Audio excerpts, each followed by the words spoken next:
Hello mga ka-learning, kamusta? Bali, ito yung sidrachain.com. Open nyo na lang para mabuksan nyo. Pero syempre, gagawa muna kayo ng account. At may link naman dyan sa video na to. Kaya, i-copy nyo lang, i-paste sa cellphone nyo o sa laptop. Or,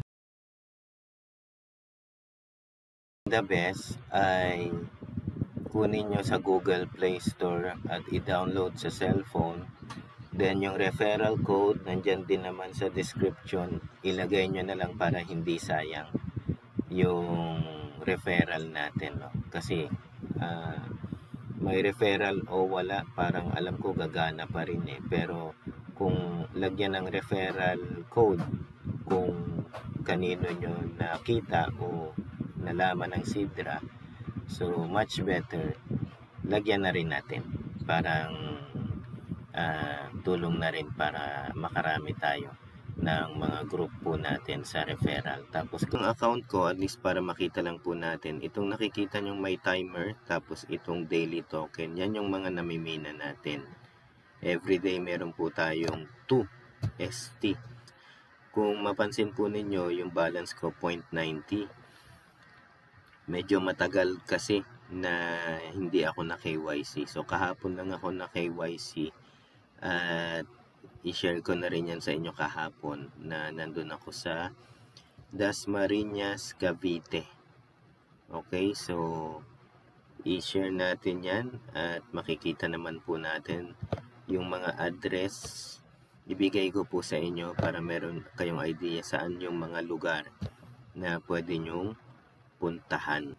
Dito sa wallet, makikita po ninyo, no? So, yung balance natin, ito pa rin, yung 0.90. Wala pa siyang value kasi hindi pa siya nag-open mainnet. Pero, pag KYC ka na, ay pwede nang mag-transfer ng galing sa daily token, yung pong namimina natin, papunta doon sa SDA balance. Once na KYC na kayo, no? KYC verified. Okay po.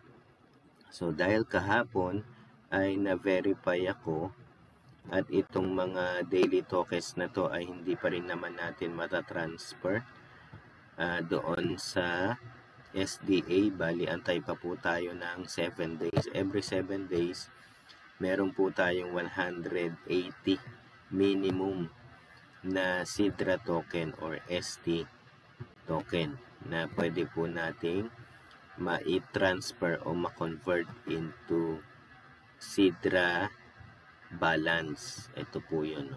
Yung sa SDA po yung tawag nila. So, kahapon, ito yun. Yung sa na-convert natin, i-share lang po natin. No? Bali, nasa 130 yung inilipat ko doon sa Raya. Ito yun. At saka doon sa Sidra wallet. Parang sa CEO yata yun kasi yun ang requirements. Bali, pag po kayo nag physical KYC, wala kasi tayong online KYC ngayon. Lahat pinapa-physical KYC kaya wala tayong magagawa. Kailangan puntahan natin yung opisina or yung satellite office ng mga nagke-KYC na inaccept ng Sidra para gawin yung physical KYC. Ibig sabihin, pupunta po tayo doon face to face at yung ID na ibinigay po natin, yun po yung ipapakita po natin na tayo ay existing talaga at hindi tayo robot at wala tayong multiple account. At pwede na tayong mag-buy o mag-swap ng mga token na gusto po natin doon sa gusto nating ma-hold na mga token. Okay, sample po dito sa swap, no? Punta tayo rito. So, yung may balance po na wallet po ninyo, sample, ito yung sa akin. So, yan yung may balance. Pero sa ngayon, dahil ubos na, ibinili ko na kasi ng ibang mga token. Then, ito makikita po natin yung mga project na token na mayroon na pwede nating iswap yung ating SDA na pwede nating mabili sa mga project na to. Okay, yan yung Sidra to Go, Airland, Suko Mind, Harrison, with Phoenix, Zekat, Sidra Travel Safari. Lahat po yan, no, na pwede nating mabili. And then dito sa Pilipinas, meron tayong Falcon Bay. Ito yung pwede rin nating mabili o maswap galing sa SDA po natin. Global Logistic, maganda to. Parang Falcon Bay din yan. Tapos Sidra Digital School. Lahat naman yan okay siya. Tapos may mga susunod pa po dyan na pwede nating maswap yung mga token natin. Ito po ay magagawa lang po natin pag po tayo ay verified yung ating Sidra account. Galing po doon sa pag-KYC po natin. Ganun po siya. Okay po. And then, doon sa wallet, pag na-check nyo po yan, dito sa Sidra Swap, dyan po tayo pwedeng mag-swap ng ating token. So, kung mapansin po ninyo, no, 180, ang aking na-swap, ito yung ST or Sidra token na namina po natin ng free.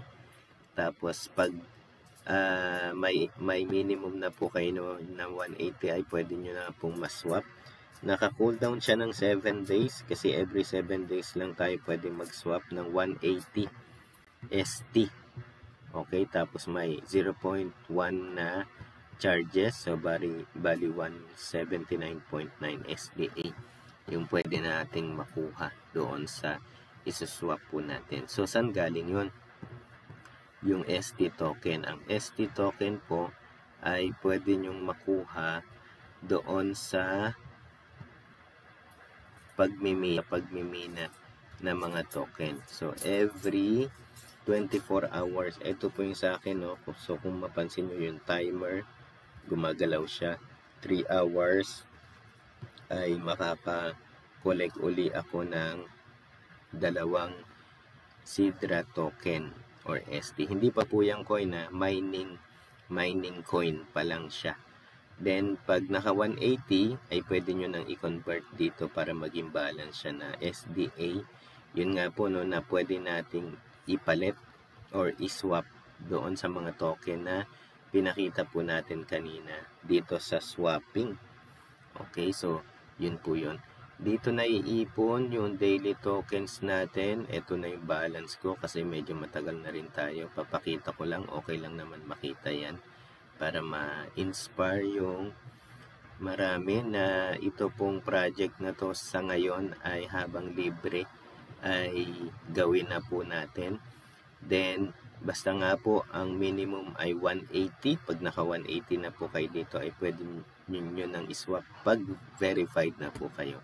Para malaman kung verified, ay may check po kayo dito na green. Yan po yan, no? Doon nga po pala sa KYC verifier sa mga bansa, especially dito sa Pilipinas, may charges na 500 para po sa processing fee. Kasi nga daw po ay kumbaga sa mga legalities at sa mga expenses po nila, kaya po nagcha-charges po sila ng 500 pesos sa pagbe-verify ng Sidra account po ninyo, which is okay naman, inaccept ko naman yun.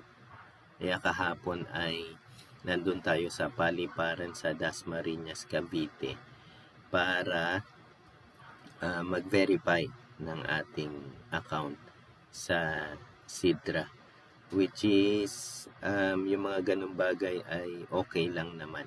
Okay, dahil naintindihan natin. Pero meron na po silang mga legalities naman as in doon sa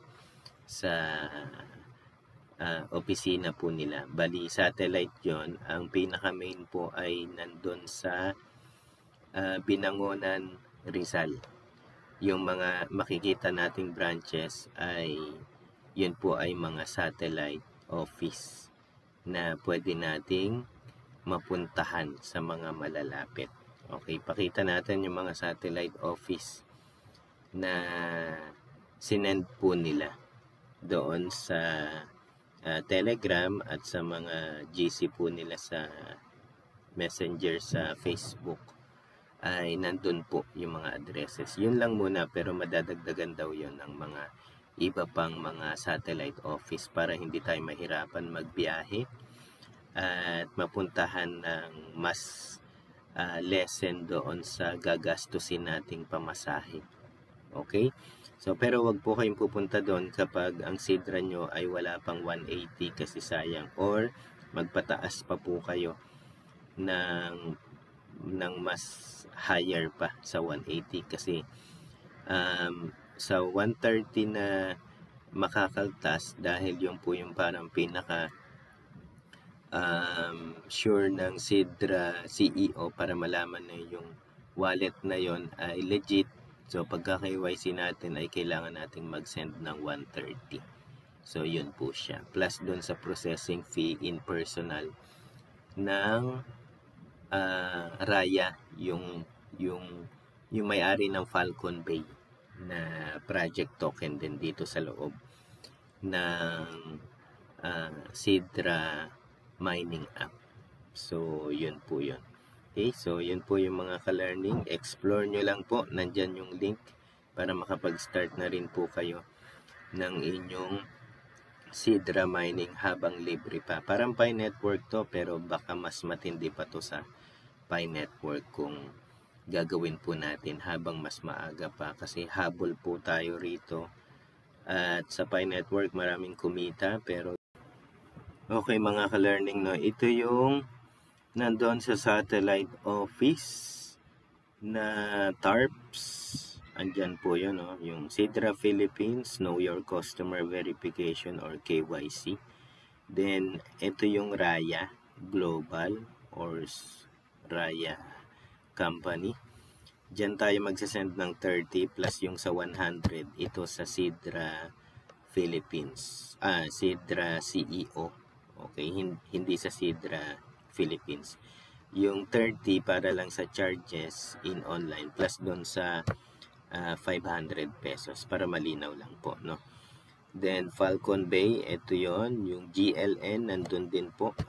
Makikita natin doon sa Sidra mining app po natin. Okay? Tapos